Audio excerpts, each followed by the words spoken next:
ഞാനിന്ന് വന്നിട്ടുള്ളത് ഒരു ഉരുളക്കിഴങ്ങ് സ്റ്റൂവുമായാണ്. അതിനു മുന്നേ നിങ്ങളെനിക്കൊന്ന് സബ്സ്ക്രൈബ് ചെയ്യുക, ലൈക്ക് ചെയ്യുക. സബ്സ്ക്രൈബും ലൈക്കും ചെയ്ത് കണ്ടാൽ മാത്രമേ ഇനി ഇടുന്ന വീഡിയോസുകൾ ഉടനടി നിങ്ങൾക്ക് കിട്ടത്തുള്ളൂ. ഇവിടെ ഞാനിപ്പോൾ എടുത്തിട്ടുള്ളത് 2 സവാള എടുത്തിട്ടുണ്ട്, ഉരുളക്കിഴങ്ങ് ചെത്തി വെച്ചതാണ്, പച്ചമുളക് 3. ഇത്രയാണ്. ഇതിനി അരിഞ്ഞിട്ട് വരാം.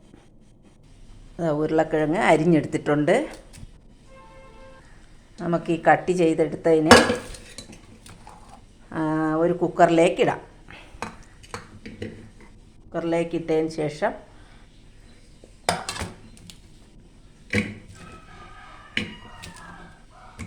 അതിലേക്ക് കുറച്ച് ഒരു ഗ്ലാസ് വെള്ളം മതി. ഒരു ഗ്ലാസ് വെള്ളവും ഒഴിച്ച്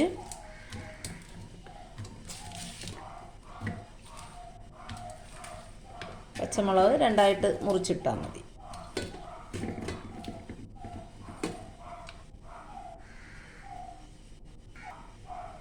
ഒരു ഗ്ലാസ് വെള്ളമാണ് ഞാനിതാ ഇതിലൊരു ഗ്ലാസ് വെള്ളമാണ് ഒഴിച്ചത്. അത്രയും വെള്ളം മതിയാവും. പോരാൻ തോന്നിയാൽ ഒരു അര ഗ്ലാസ് കൂടെ ഒഴിക്കാം. നമ്മളിതിലേക്ക് തേങ്ങാപ്പാൽ ഒഴിക്കുന്നത് കൊണ്ടാണ് കുറച്ച് വെള്ളം ഒഴിക്കുന്നത്. നല്ല ഒരുപാട് വെള്ളം വേണ്ട, തേങ്ങാപ്പാലിലാണ്.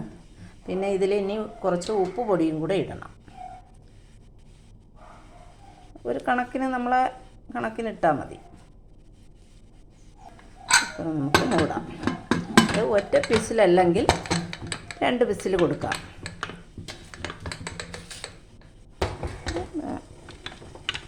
ഗ്യാസിലേക്ക് വെച്ചു. ഇനി ഗ്യാസ് കത്തിച്ചു കൊടുക്കാം.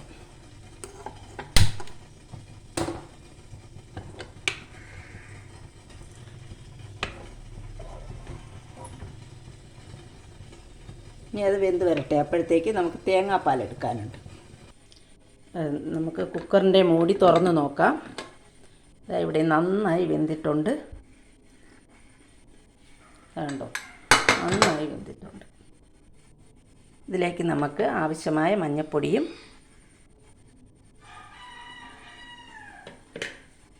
ഒരു സ്പൂണ് മസാല പൊടിച്ചതാണ്, മസാലപ്പൊടിയും ഇടേണ്ടതുണ്ട്.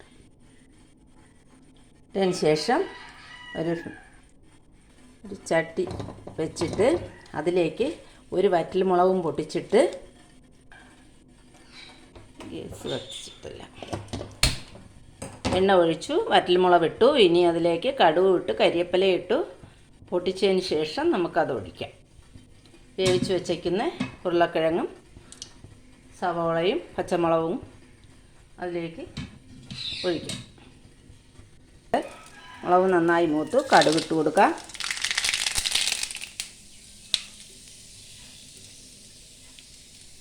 കരിവേപ്പില ഇട്ട് കൊടുക്കാം. കരിവേപ്പിലയും ഇട്ടതിന് ശേഷം നമ്മൾ വേവിച്ച് വെച്ചിരിക്കുന്ന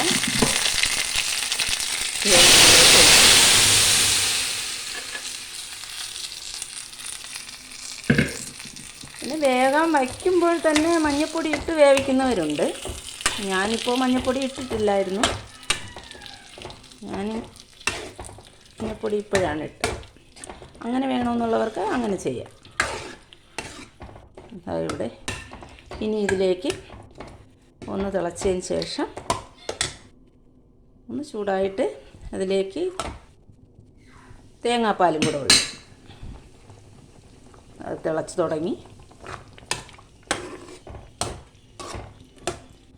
ഇനി ഇതിൽ ഉപ്പ് എല്ലാം കറക്റ്റാണോ എന്ന് നോക്കണം. കറക്റ്റിന് അവരവരുടെ ഇഷ്ടത്തിനനുസരിച്ച് ഉപ്പിട്ടോളണം.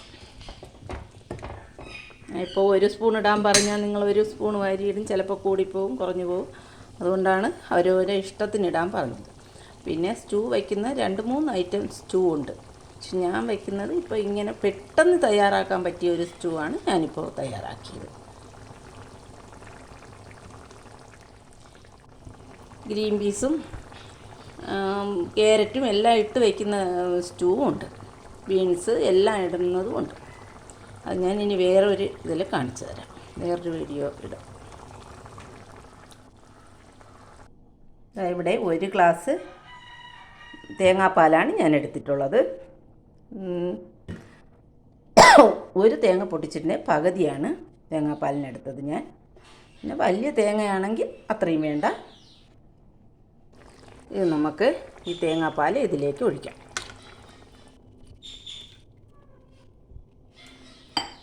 അത്ര ഒഴിച്ചു.